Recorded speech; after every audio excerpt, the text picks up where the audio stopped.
451 लोकांनी मतदान केले. हो. काय असेल निकाल?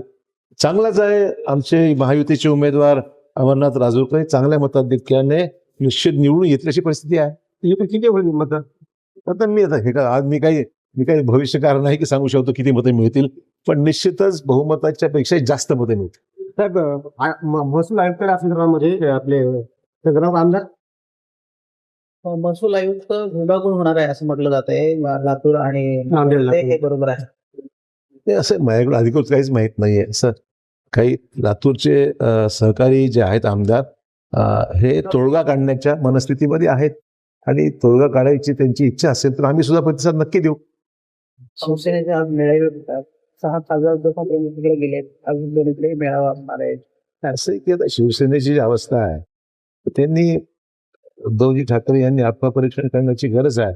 आमदार गेले, आता खासदारी चाललेले आहेत. ही अवस्था पक्षातील जे अंतर्गत जे विषय आहेत ते उफाळून आल्यामुळे घडत आहे.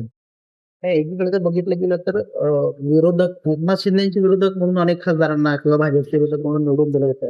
हे लोकांच्या पदाची फसवणूक होते असं वाटत नाही का? असे राजकीय परिस्थितीनुसार जे काही निर्णय झाले असतील, आता लोकांना काय वाटतं हा विषय 4 वर्षांतरच कळेल. आज मी काही भाकीत करू शकत नाही. एका विशिष्ट परिस्थितीमध्ये लोकांनी निवडून दिले ही गोष्ट खरी आहे. आजचा राजीनामा ज्यांचा किंवा आजचा त्यांचा पक्षांतर किंवा पक्ष गटवेळा स्थापन करण्यासंदर्भात जो निर्णय झालेला आहे तो त्यांचा हा पर्सनल विषय आहे आणि पक्षांतर्गत विषय आहे. 4 वर्षानंतर याचे परिणाम पॉझिटिव्ह निगेटिव्ह काय ते लोकच घेतील.